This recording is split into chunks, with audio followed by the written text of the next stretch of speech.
años son de los últimos días que uno tras otro comienzan a viralizarse y los graban justamente para poder jactarse. Quisiera aportar un dato.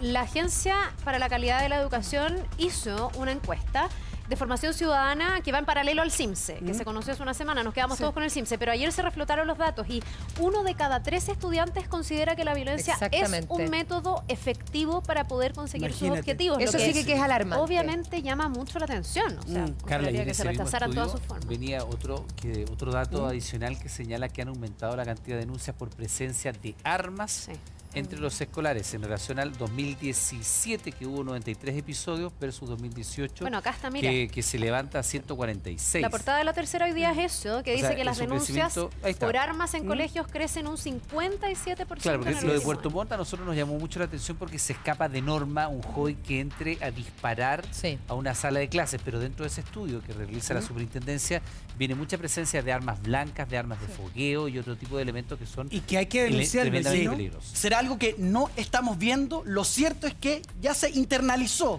en muchos colegios la violencia como un método para solucionar los problemas. ¿Por qué está ocurriendo esto? Lo vemos a la siguiente nota. Se supone que deben estar a salvo mientras van ahí a aprender, pero la verdad es que el tema de seguridad y violencia en los colegios de nuestro país está cada vez más complicado. Sin ir tan lejos, en el último trimestre una cantidad impresionante de hechos han ocurrido en los establecimientos educacionales a lo largo del país. Incidentes con pistolas, peleas con arma blanca, bullying tan cruel que detona suicidios.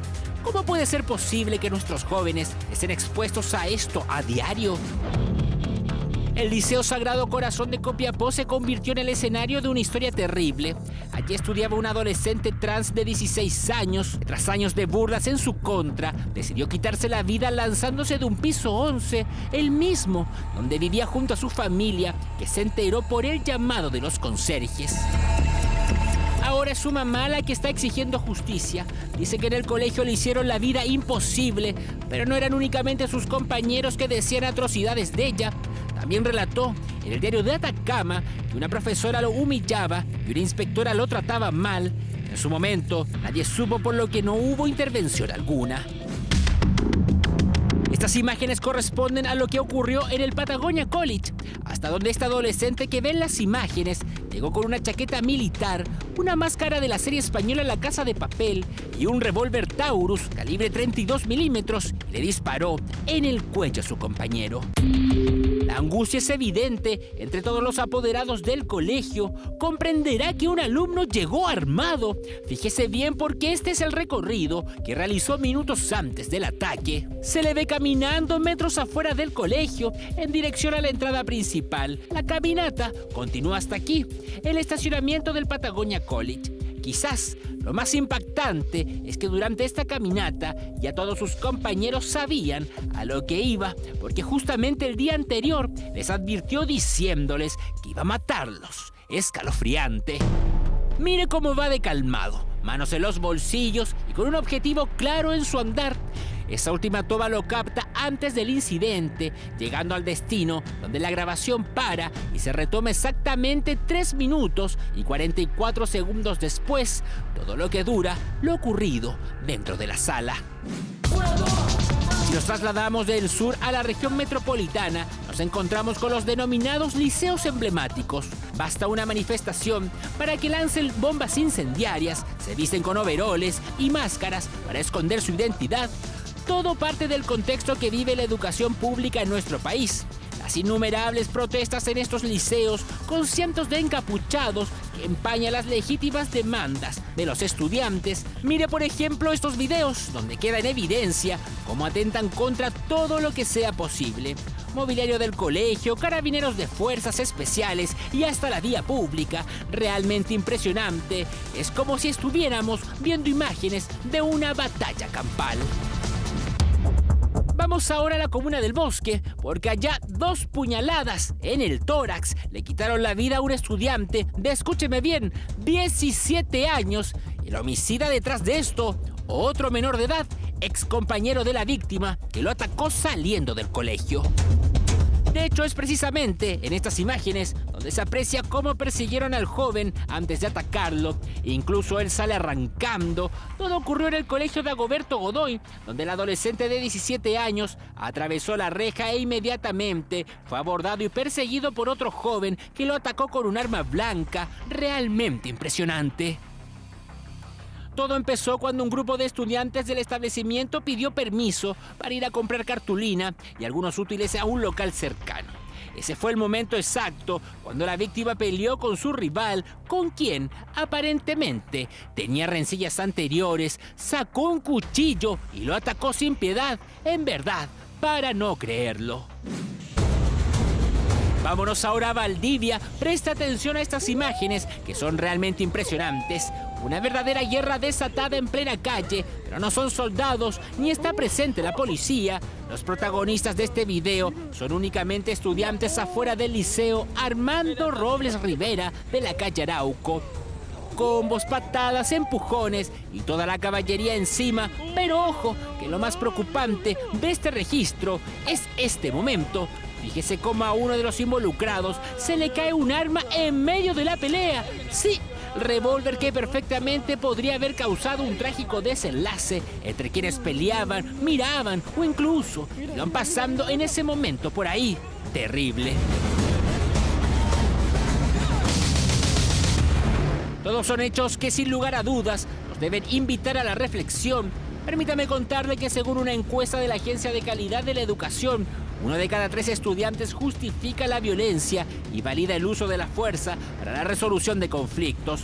No sé qué opina usted, pero imágenes como estas, aunque suene terrible, podrían confirmar esa tesis. ¿En qué contexto están estudiando nuestros jóvenes?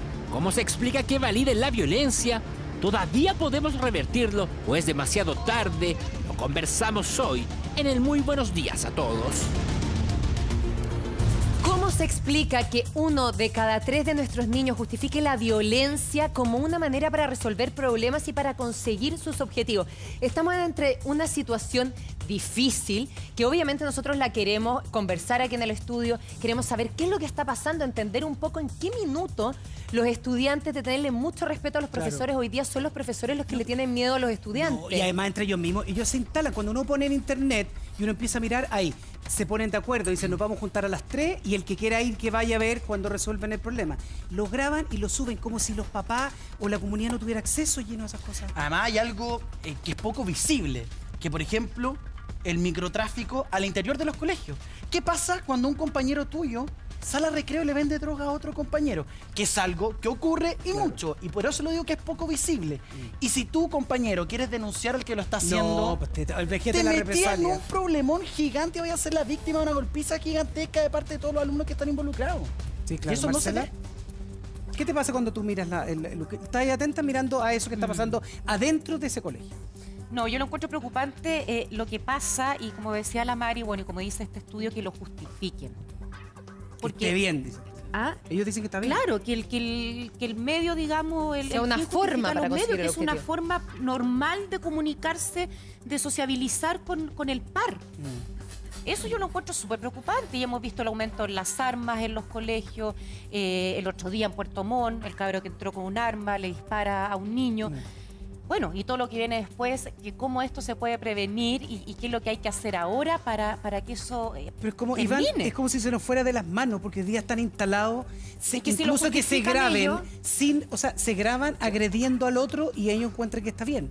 Claro, lo que pasa es que yo creo que hemos llegado a un punto en el cual lamentablemente la violencia está bien naturalizada en todo ámbito de relaciones y más aún en este tipo de ámbito, ¿no? La resolución del conflicto a través de la violencia está completamente naturalizado. Porque si tú vas en la calle manejando, no tengo idea, y un tipo se pasó un poquito la luz roja, ¿qué hace el automovilista del lado? Por lo bajo, por lo bajo te levanta el dedo. Ahora, ¿qué pasa a nivel escolar? Yo me imagino que eso también se reproduce, porque si tú tienes un papá que a bordo del auto agarra a, perdónenme, chuchadas, a otro conductor y va con sus hijos en el auto, ¿qué aprende el hijo? Educando con el ejemplo, ser Que agresivo. de esa manera se resuelven los conflictos. Entonces tú tienes que hablar con esto con tus hijos, porque yo tengo 5 hijos. Y evidentemente, claro, lo que pasa te dicen a ti ellos? Bueno, lo que pasa con esto es que los que la llevan en los cursos son precisamente aquellos que se escapan de normas, los que a los 13 años están fumando escondidas de los padres y que muchas veces los padres no tienen idea, lo que están drogándose a veces en las plazas cerca de los colegios. Y es el líder, el choro, Claro, el el más violento. osado. Evidente, porque ese es el que va más allá de los límites, el que rompe el límite. Entonces, ese tipo de relaciones lamentablemente genera mucha atracción en Pero ¿sabes? cierto nivel de adolescentes. ¿Qué es lo que es preocupante? Que tú lo acabas de decir, y yo lo he visto mucho en los colegios de mis hijos, digamos, que es el papá que dice mi hijo otra onda. Que hay como un velo de no querer ver las situaciones que pasan. No, a mi hijo esto o no que- le pasa, no Claro, se mete en estos problemas. No, esto pasa, pero no, mi hijo no. Y Bueno, hay una ese es ceguera. el típico argumento que dan, de hecho, los papás frente al bullying, que dicen los profesores que es uno de los temas más difíciles de todos, cuando es el hijo, el agresivo, el que maltrata al compañero, el que le hace bullying, el papá, en vez de actuar y que los protocolos funcionen, sino que pasa lo contrario y lo justifica y le echan la culpa al que sufre el bullying. ¿Y cómo no da rabia a una mamá que finalmente ganen como los malos? O sea, el cabro violento, el cabro que hace bullying, el cabro que se va a agarrar afuera del colegio, es el que gana y el que la gente lo aplaude.